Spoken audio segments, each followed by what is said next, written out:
تو کیسے ہیں آپ لوگ؟ امید ہے آپ لوگ خیریت سے ہوں گے۔ اللہ تعالیٰ آپ لوگ کو ہمیشہ خوش رکھے۔ اور میں آج آپ لوگ کے سامنے کچھ چند اہم باتیں لے کر پیش ہوا ہوں۔ اگر ان باتوں کا اثر ہماری زندگی پر پڑ جائے تو ہماری زندگی ایک سکون والی زندگی ہو سکتی ہے، اور اگر ان باتوں کو ہم اپنی لائف میں اگنور کرتے رہیں گے تو زندگی تو کٹ جائے گی۔ اگر امیر ہے تو اس کی بھی زندگی کٹ جائے گی، غریب ہے اس کی بھی زندگی کٹ جائے گی، لیکن زندگی کے اندر جو خشوع اور خضوع ہوتا ہے، خشوع اور خضوع، اس سے انسان جو ہے محروم رہ جاتا ہے۔ یہ خشوع اور خضوع، یہ دونوں چیزیں انسان کو تب حاصل ہوتی ہیں جب انسان جو ہے اللہ تعالیٰ کی نعمتوں کا شکر ادا کرتا ہے، اور اللہ تعالیٰ کی نعمتوں کا دوسروں پر استعمال کرتا ہے، اور اللہ تعالیٰ کی نعمتوں کا جو حق ہے اس کو ادا کرتا ہے۔ جیسے اللہ تعالیٰ نے کسی انسان کو مال دیا ہے تو اس مال کا حق یہ ہے کہ انسان جو ہے اس مال کا صحیح استعمال کرے۔ جہاں پر اس مال کو خرچ کرنا چاہیے اس کو وہاں پر خرچ کرے، حلال کاموں میں، اور جہاں پر خرچ کرنے کے لیے منع بتایا ہے ان کاموں میں اس مال کو خرچ نہ کرے۔ اگر کسی انسان کو اللہ تعالیٰ نے اس کی زندگی کے اندر ماں باپ دیے ہیں، اس شخص کو اپنی زندگی میں ماں باپ کی خدمت کرنے کا موقع ملا ہے تو انسان کو اپنے ماں باپ کی خدمت کرنا چاہیے۔ اگر انسان اپنے ماں باپ کی خدمت نہیں کر رہا ہے تو یہ اللہ تعالیٰ کی نعمت کی ناشکری ہے، کیونکہ ماں باپ جو ہیں بہت ہی قیمتی سرمایہ ہیں، بہت ہی قیمتی دولت ہیں۔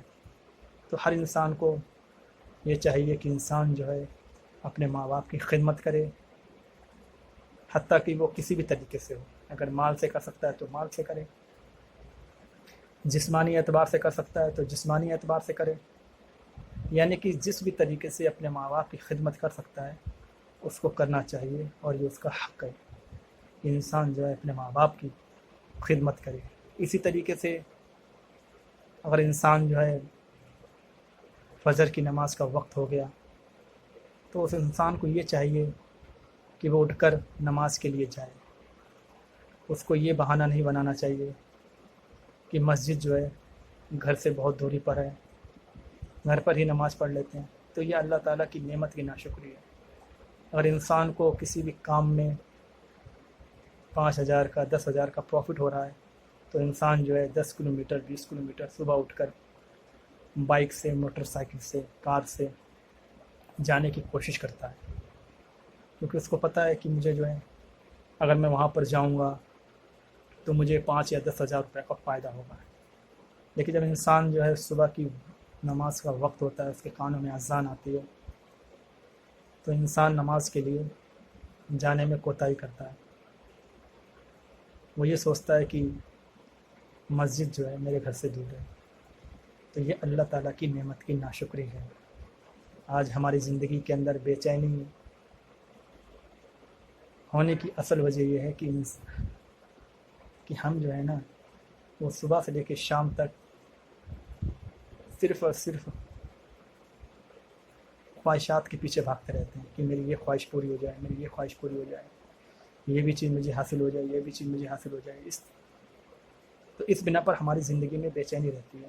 ملتا ہمیں اتنا ہی ہے جتنا ہماری قسمت میں لکھا ہوا ہے، لیکن انسان جو ہے جلد باز ہے، وہ ہر چیز کو حاصل کرنے کی کوشش کرتا ہے، خواہشات کے پیچھے پڑا رہتا ہے۔ پھر رات کو جب بستر پر جاتا ہے تو یہ سوچتا ہے کہ کل یہ کرنا ہے، کل یہ کرنا ہے۔ حالانکہ جب انسان جو ہے سو جاتا ہے تو اس کے جسم سے روح جو ہے وہ جدا ہو جاتی ہے۔ اب اس کو یہ نہیں پتہ کہ صبح جو ہے وہ روح واپس آئے گی یا نہیں آئے گی۔ لیکن افسوس انسان کے اوپر، آج امت کا بہت برا حال ہے، ہر انسان کا بہت برا حال ہے۔ ہر انسان یہی سوچتا ہے کہ جو ہے میری خواہش پوری ہو جائے، اور خواہش کبھی انسان کی پوری نہیں ہوتی۔ ایک خواہش پوری ہوگی تو دوسری پیدا ہو جائے گی۔ اس لیے انسان کو دنیا میں ایسے رہنا چاہیے جیسے کہ انسان دنیا میں ایک مسافر ہے۔ مسافر کے پاس جتنا کم ساز و سامان ہوگا، جتنی کم اس کے پاس ضرورت کی چیزیں ہوں گی، تو مسافر کا راستہ جو ہے آسان ہو جاتا ہے۔ ہمیں اپنی منزل پہ فوکس رکھنا چاہیے کہ ہمیں جو ہے اس دنیا سے جانے کے بعد کہاں پر جانا ہے، کس کے سامنے پیش ہونا ہے۔ اگر ہم اپنے دل میں یہ تصور رکھیں گے، اپنے دماغ میں یہ تصور رکھیں گے، اپنے خیالات میں یہ تصور رکھیں گے، تو ہماری زندگی بہت ہی خوشگوار، بہت ہی اچھی گزرے گی۔ پھر ہماری رات بھی اچھی گزرے گی، دن بھی اچھی گزرے گا، کیونکہ ہمیں اپنی منزل کا پتہ ہے، اپنے ٹارگیٹ کا پتہ ہے کہ ہمیں جانا کیا ہے۔ اور اگر ہم یہ سوچیں گے کہ دنیا ہی ہمارے لیے سب کچھ ہے، جو کچھ بھی حاصل کرنا ہے دنیا میں ہی حاصل ہو جائے، ساری نعمتیں دنیا میں مل جائیں، تو دنیا جو ہے وہ خواہش کی جگہ نہیں ہے۔ انسان کی خواہش جو ہے وہ جنت میں ہی پوری ہوگی۔ اس لیے آپ لوگ سے میری گزارش ہے کہ ہم سب کو جو ہے دنیا کو ایسے گزارنا چاہیے جیسے اس کے گزارنے کا حق ہے۔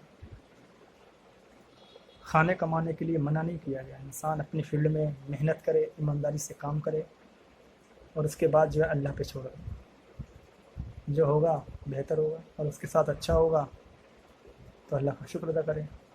اگر محنت کرنے کے باوجود بھی اس کو وہ چیز حاصل نہیں ہو رہی ہے، تو یہ سوچیں کہ میرے اللہ کی طرف سے، تو آدمی کو سکون اطمینان مل جائے گا۔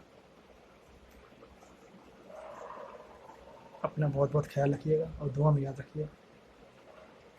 السلام علیکم۔